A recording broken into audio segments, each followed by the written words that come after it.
देखना two players P1 and P2, two players P1 and P2, two players P1 and P2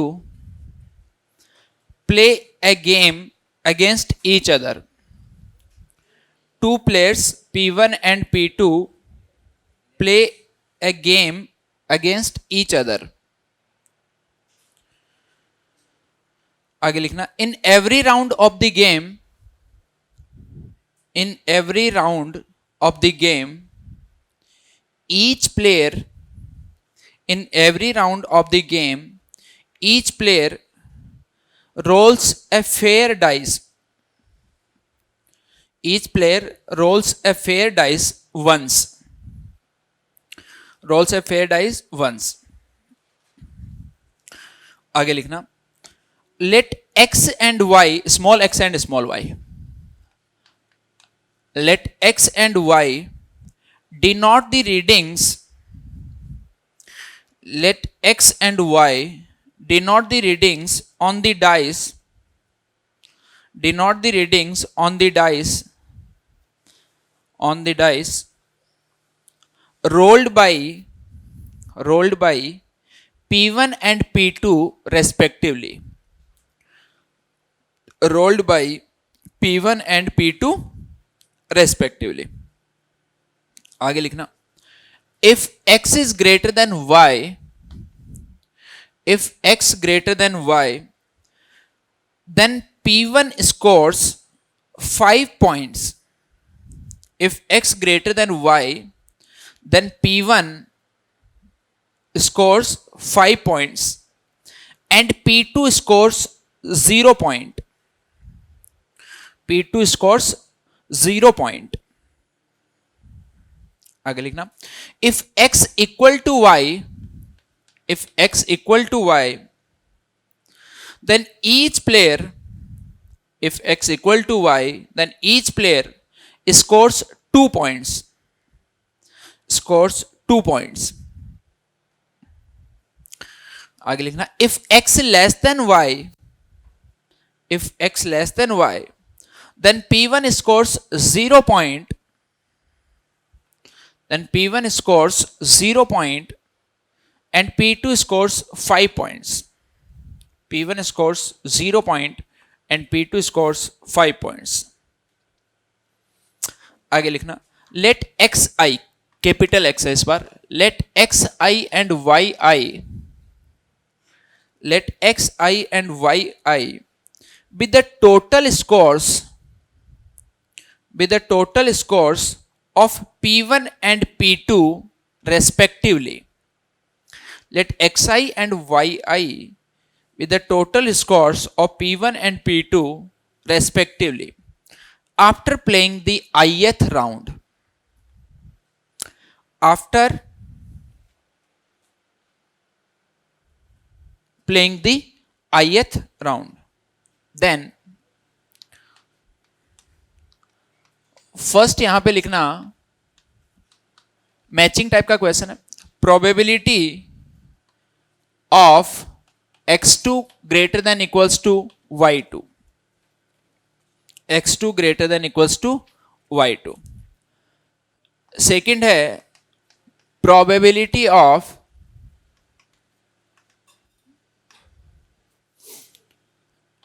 x2 greater than y2. Third है आपके पास probability of x3 equals to y3. Fourth आपके पास में probability of x3 greater than y3, x3 greater than y3. इधर आपके पास में ऑप्शंस गिवन है, ऑप्शन P है 3/8, Q आपके पास में गिवन है 11/16, R आपके पास में गिवन है 5/16, S आपके पास में है 355 डिवाइडेड बाई 864 और T ऑप्शन जो आपके पास में है 77/432. 432.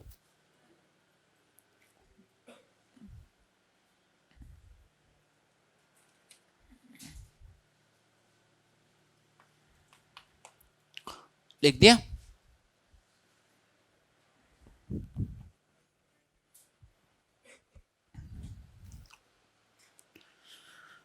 नीचे लिख दो then correct option is, then correct option is, correct option is option A लिखना।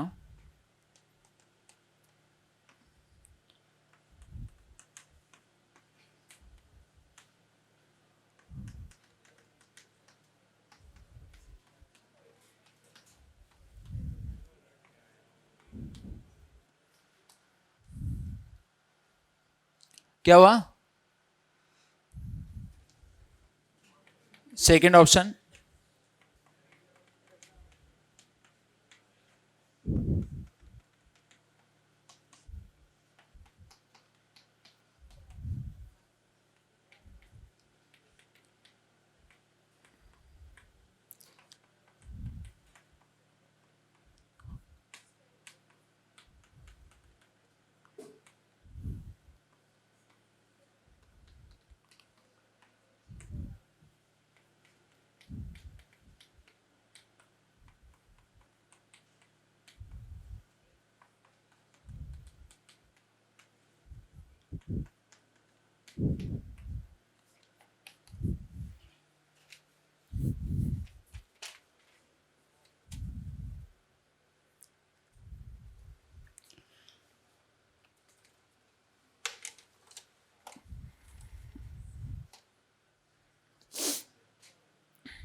हाँ, ये भी 22 में पूछा गया था।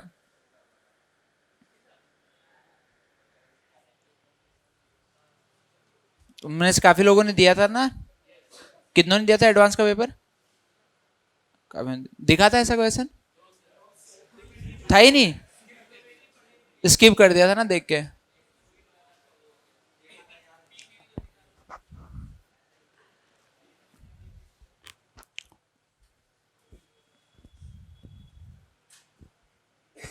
करो इसको जल्दी से ट्राई।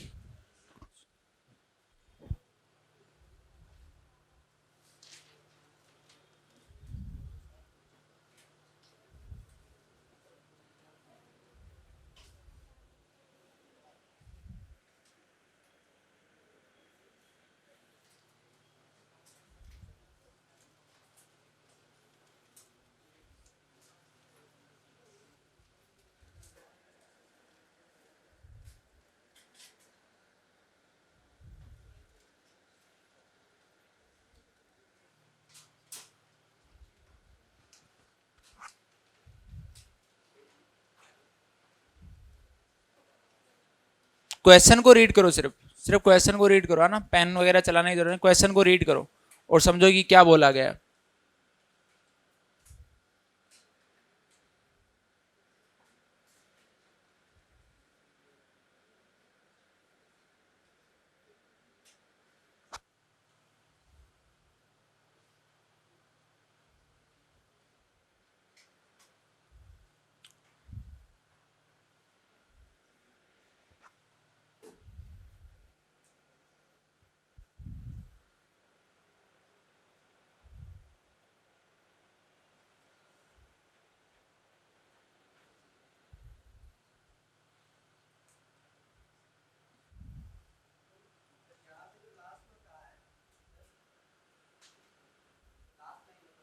क्वेश्चन पढ़ो, दिमाग में लगो, बता दूंगा अभी क्या कहा क्या नहीं कहा। क्वेश्चन पढ़ो अभी सिर्फ।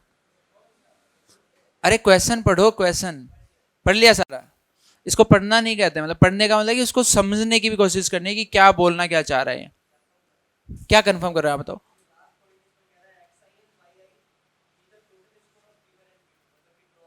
एक्स आई एंड वाई आई।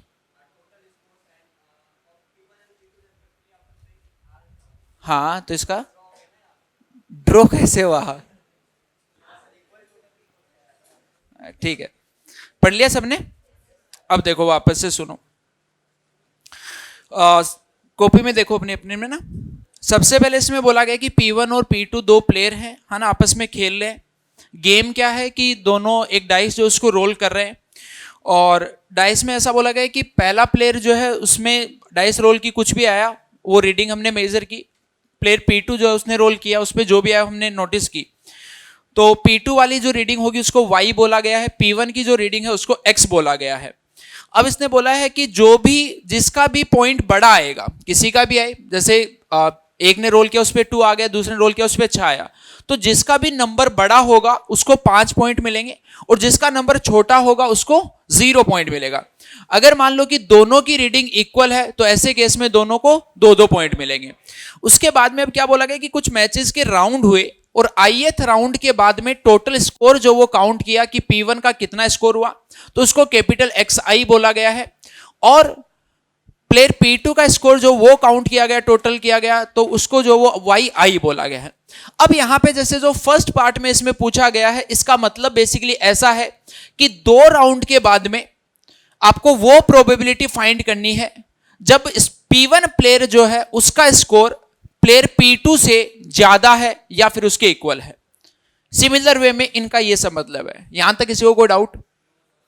अब देखो, जब भी एडवांस में इस टाइप का कोई भी क्वेश्चन आता है तो जनरली क्या होता है कि जैसे मान लो कि आपको प्रोबेबिलिटी नहीं आती है, मान लो किसी और चैप्टर का होता है, तो हम क्या करते हैं, क्वेश्चन को छोड़ देते हैं। लेकिन आपको जब भी एडवांस का क्वेश्चन होता है तो उसमें एक बार आपको जरूर देखना है, कोई भी क्वेश्चन अगर आपने चैप्टर नहीं भी पढ़ा हुआ तो उसको ट्राई जरूर करना। मतलब नहीं पढ़ा हुआ का मतलब एक तो होता है कि बिल्कुल ही नहीं, बट अगर थोड़ा बहुत आपको आइडिया किसी भी चैप्टर का तो आप क्वेश्चन को एक बार थोड़ा सा जरूर देखिए। अब देखो, ये क्वेश्चन नो डाउट थोड़ा अच्छा क्वेश्चन है, लेकिन अगर आप इसका आंसर निकालने की कोशिश करोगे तो काफी आसान क्वेश्चन है। देखो, अब सबसे पहले आप इसमें ऑप्शंस को देखिए। अगर मान लो कि आपको चैप्टर का क्वेश्चन आता है या नहीं आता है, जब भी आप एडवांस का सवाल सोल्व करते हो इस टाइप का जो मैचिंग टाइप का होता है, तो आप सबसे पहले क्वेश्चन सोल्व करने की बजाय ऑप्शंस पे जाइए आप। ठीक है, क्वेश्चन आपको सोल्व नहीं करना, चाहे आपको आता हो या नहीं आता हो। अब आप देखो, जब ऑप्शंस को देखोगे तो आप एक कुछ ऐसा ऑप्शन पकड़ो जिसका या तो कोई एक ऐसा यहां पे 1 2 3 में से कोई ऐसा आ रहा हो जिसका मान लो कि बिल्कुल ही सारों ही ऑप्शन में अलग है, या फिर कोई ऐसा पकड़ो जिसमें सब में सेम ही है। अब एक्चुअल में क्या हुआ कि ये मैचिंग काफी आसान इसलिए बन गई क्योंकि आप देख पा रहे हो कि यहां पे सेकंड वाला जो आर के साथ ही कनेक्ट हो रहा है।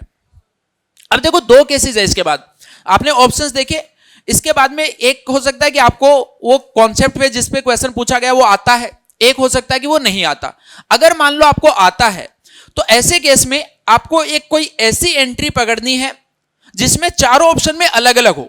जैसे अगर मान लो कि यहां पे 1Q से होता, यहां पे 1P से होता, यहां पे 1R से होता, यहां पे S से होता, मतलब कि कोई भी यहां पे मैच नहीं कर रहा, और आगे वालों में मान लो कि कहीं पे किसी 2 में किसी 3 ऑप्शन में मैच कर रहा है, तो आपको सिर्फ और सिर्फ जो पकड़ के फर्स्ट वाला पार्ट जो उसको सोल्व करना है, और जो भी आपको दिखे वो आंसर मार्क कर देना, पूरा क्वेश्चन सोल्व करने की जरूरत नहीं है।